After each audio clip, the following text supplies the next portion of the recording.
நேத்து தான் நோட் பண்ண. ப்ரோஃபைல் பிக்சர்லாம் வச்சு சும்மா கலக்குறி என்ன? அது எங்க தலைவருடைய சேலஞ்சியா? என்ன இது? ஊதுனா அணையிற தீக்குச்சி அல்ல, உதயசூரியன். என்னது? என்ன சொன்னா?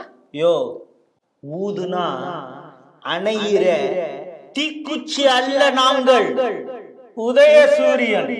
என் காது தான் சரியில்லை போல இருக்கு. எனக்கு என்னென்னமோ தப்பா கேட்டுச்சுப்பா. அது சரி, இதெல்லாம் ஸ்பெல்லிங் மிஸ்டேக் இல்லாம மனப்பாடம் பண்ணி கரெக்டா சொல்லணும்னா எவ்வளவு கஷ்டம் உங்க தலைவருக்கு.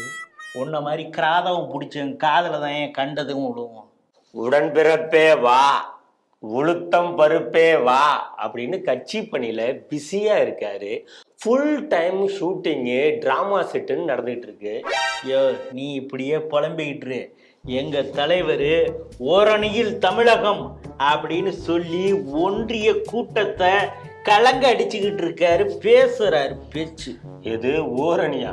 உங்க கூட்டணியில இருக்கிற கட்சியெல்லாம் இப்பவே 20 கூடு 50 கூடுன்னு புலம்ப ஆரம்பிச்சிட்டாங்க. எப்படியா உங்க தலைவர் இதெல்லாம் சமாளிக்க போறாரு? ஆரம்பத்துல ஒவ்வொருத்தவங்க இப்படிதான் ஆரம்பிப்பாங்க.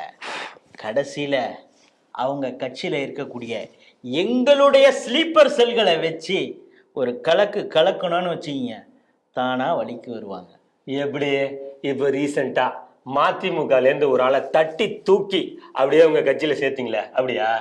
அவங்க மட்டும் இல்லை, விசிக, காங்கிரஸ், கம்யூனிஸ்ட் யாரு வேணா இருக்கட்டும், எல்லாருக்கும் ஒரு பிரேக்கிங் பாயிண்ட் இருக்கு. அங்க தட்டுனா எங்க வலையில தானா வந்து விழுவாங்க.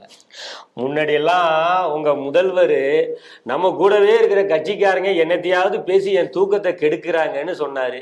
இப்போ பிஜேபி ஏடிஎம்கே அலைன்ஸை நினைச்சு அவரு தவிக்கிறாரு போல இருக்க. எதிர்கட்சி கூட்டணி எல்லாம் குழப்பறது பெரிய மேட்ரே கிடையாது. எந்த நேரத்துல செய்யணுமோ அதெல்லாம் ரொம்ப சிறப்பா நாங்க செய்வோம்.